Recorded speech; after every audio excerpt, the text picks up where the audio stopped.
छुट्टी हुई का भैया? बड़ी खुशी की बात है कि मेरे कॉलेज से मुझे 3 दिन की छुट्टी मिली है। बड़ी खुशी की बात है, तो बहुत बढ़िया। और इधर भगवान शिव के मंदिर पर मेला भी लगा हुआ है, पहुंच गया है।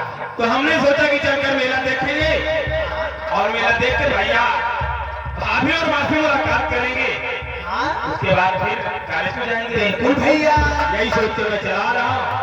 तो चला भैया, लेकिन कुछ कहा चला भाई? जरूर प्रमोद।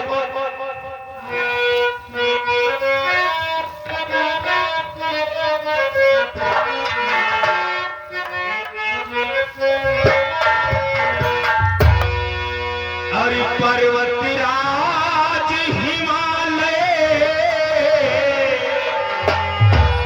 पर्वतराज हिमालय खड़ा तान के सीना, नगीना यापन भारती देशवा।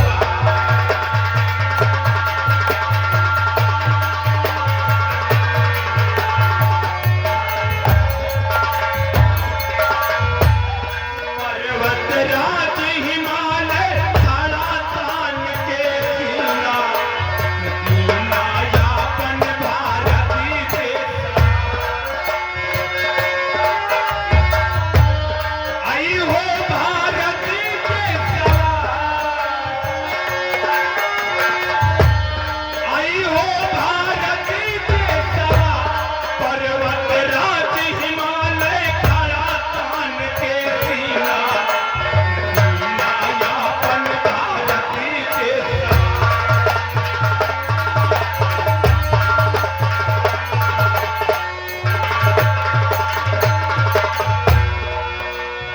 ऐसी पावन भूमि जहाँ ब्रह्मा विष्णु शिव आए,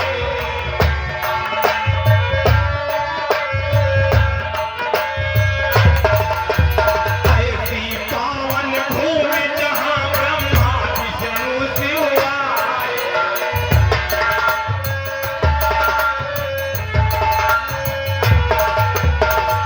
जहाँ राम अवधि नगरिया बंसी किसने बजाए, हे जहाँ गंगा बहती पावन गगन समीरा, नगीना यापन भारती देशवा।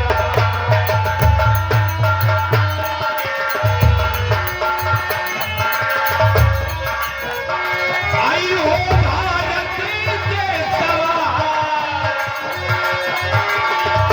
आई हो भारती देशवा, जहाँ गंगा बहती पावन गगन समीरा, नगीना यापन भारती।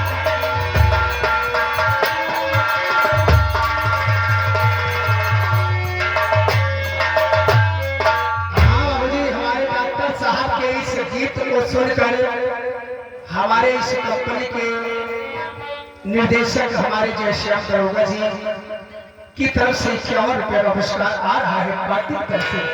मेरे भैया के पास पहुंचे।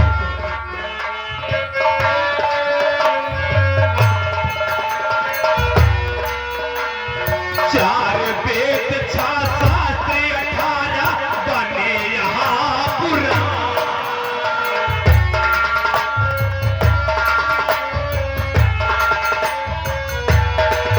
ये हमारे डॉक्टर साहब के इस गीत को सुनकर हमारे मन्ना हवादार गढ़वारा बाजार जब प्रतापगढ़ किसी का पुरस्कार दे रहे हैं। मेरे भैया को नमस्कार।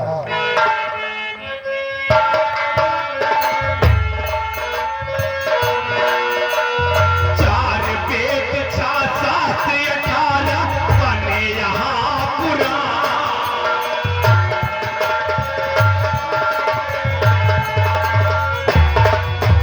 बने यहाँ पुराण, बने यहाँ पुराण।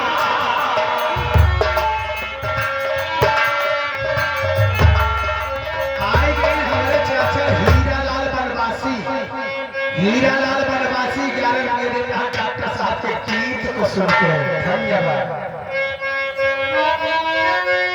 और चार ओरिया चार धाम बा, चार एक समान।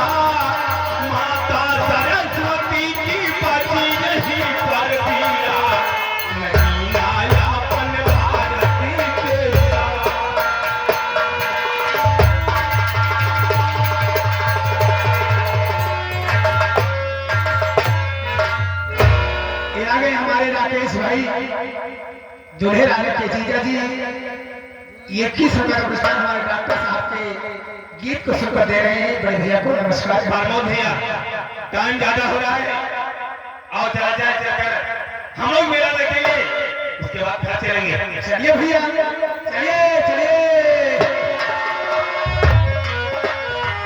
बहुत प्यार